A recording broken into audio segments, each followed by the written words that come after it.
ऐसे सवालों को भाई मेरे तुम विद इन सेकंड्स क्यों नहीं कर सकते हो? आज भी इस सवालों को तुम लोग मॉक टेस्ट में देते हो ना तुम्हारे अप्रोच तब सुधरे थे, ना तुम्हारे अप्रोच आज सुधरे हैं। दो छात्र रणबीर और रणधीर एक परीक्षा में बैठे। रणबीर ने रणधीर से 6 अंक अधिक हासिल किए। यदि रणबीर के अंक उनके अंकों के योग का 56% था तो क्रमशः रणबीर और रणधीर के द्वारा प्राप्त किए गए अंक कितने होंगे?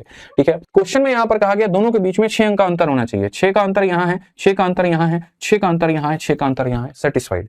अब यहां पर कहा गया कि उसमें जो एक बंदा है, रणबीर नाम का बंदा, रणबीर यानी पहला वाला जो बंदा है, पहला वाला जो बंदा है वो 56% है इनके सम के। यानी यहां पर ये वाला व्यक्ति क्या दोनों के सम के 56% के बराबर है? तो देखते हैं कि दोनों को जोड़ के उसका 56% निकालने पर 28 आ रहा है कि नहीं।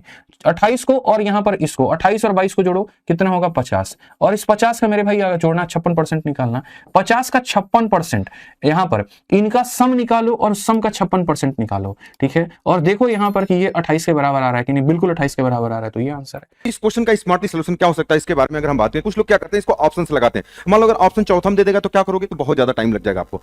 देखो क्वेश्चन में 3 चीज के बारे में बात कर रहा है। एक किसके बारे में बात कर रहा है, तो आप कहेंगे सर एक टोटल के बारे में बात कर रहा है। इस टोटल में से 2 लोग पाते हैं, कौन सा? तो आप कहोगे सर एक रणधीर है, एक कौन सा है, एक रणबीर है और एक रणधीर है, तो इसको आरडी से कर देते हैं। क्वेश्चन में क्या कह रहा है कि रणबीर ने 6 अंक अधिक हासिल किया। यदि रणबीर के अंक उसके अंकों के योग का 56% है। बताओ 56% को आप क्या बोलोगे, तो 56/100 अगर 4 से काट दोगे तो 14 चौका 56 और 4 5 संयम हो जाएगा।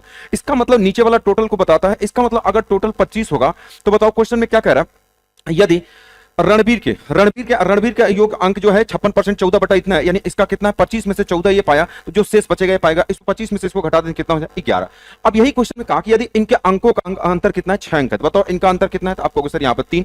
इसी 3 यूनिट की वैल्यू कितना है 6, तो बताओ 1 यूनिट की वैल्यू कितनी हो जाएगी, तो आप कहेंगे सर 1 यूनिट की वैल्यू 2 हो जाएगी। तो इसका कितना 14 दूना कितना हो जाएगा, तो ये 28 पाएगा। ये कितना पाएगा 11 दूना कितना हो जाएगा, आप कहोगे सर 22। यही आपके क्वेश्चन का आंसर हो जाएगा। कौन सा हो जाएगा 28 और 22, ये ऑप्शन नंबर 1 करेक्ट आंसर हो जाएगा। ओके, अगर आप भी अपनी स्पीड को ऐसे ही तेज करना चाहते हैं तो डाउनलोड करिए सिलेक्शन पथ ऐप, और अभी भी आपको मात्र 0 रुपए में मिल रहा है ये हमारा कंप्लीट आपका बैच। ये भी ऑफर केवल 24 घंटे के लिए है, ये पूरा बैच निःशुल्क है और ये 20,000 सब्सक्राइबर पूरा होने पर ये ऑफर आपको दिया जा रहा है। Okay, all the best.